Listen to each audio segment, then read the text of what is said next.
All right, well, Democratic Senator Amy Klobuchar has announced she is running for governor of Minnesota. In a video posted on social media, Klobuchar says people in her state have been through a lot and that they need a resilient leader.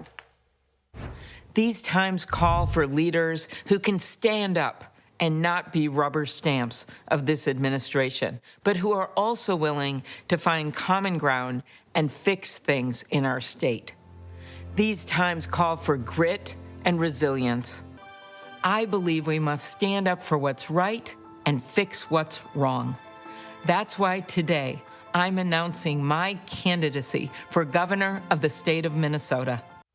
Klobuchar also spoke on the deaths of Renee Good and Alex Preddy and the division she believes the White House is relishing. Now let's bring in CBS News political reporter Hunter Woodall. Hunter, thanks for being with us. Does this announcement come as a surprise to you? What's really notable is watching the turn of what's happened in recent weeks. If you had asked me a few months ago, would Senator Klobuchar have been running for governor of Minnesota, I would have said it's unlikely. She was somebody she's in Senate Democratic leadership, obviously a former 2020 presidential candidate, and she was somebody who was viewed as a potential Senate Democratic leader in the years to come. But watching what's happened in Minnesota lately between, obviously, Minnesota Democrat Governor Tim Walz saying he was not going to run for a third term as he'd been planning to do and was underway in doing, that opened the door. And as I spoke to my sources in recent weeks, it obviously became clear that the senator was eyeing this race. And she really is somebody who is incredibly popular in her state. She has won in major ways in most of her races, actually all of her races when you look at the numbers. And in a state that is seen as blue but does tend to have a decently sized Republican population, she's managed to win in ways that has surprised even her Republican colleagues, who obviously might prefer to defeat her but have found ways to work with her as well. So what else did she have to say in her announcement? Well, Vlad, what was really notable when you watched this video this morning, I think about the rollouts we've seen of candidates in recent years.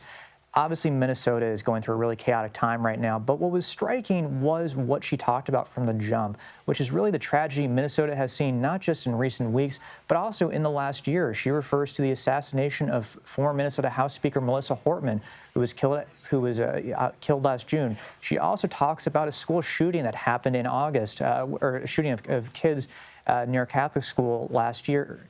And these are these moments that when you look at the tragedy Minnesota has faced, the state has shown resiliency, but it's also really had its share of trauma. And that's one of those things that as you look at the political lens, coupled with what's happening on the national scene, voters in the state have really been through a lot. Hunter, she's known as one of the more outspoken Democrats. Let's say that this ends up being successful for her. What could that do to the Senate?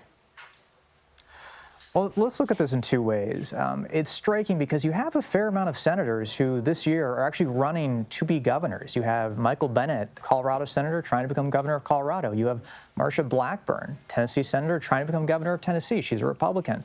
You're seeing this idea that there are senators who would rather be governor of their state, and obviously the Senate has not been a place where there's a lot of legislating lately.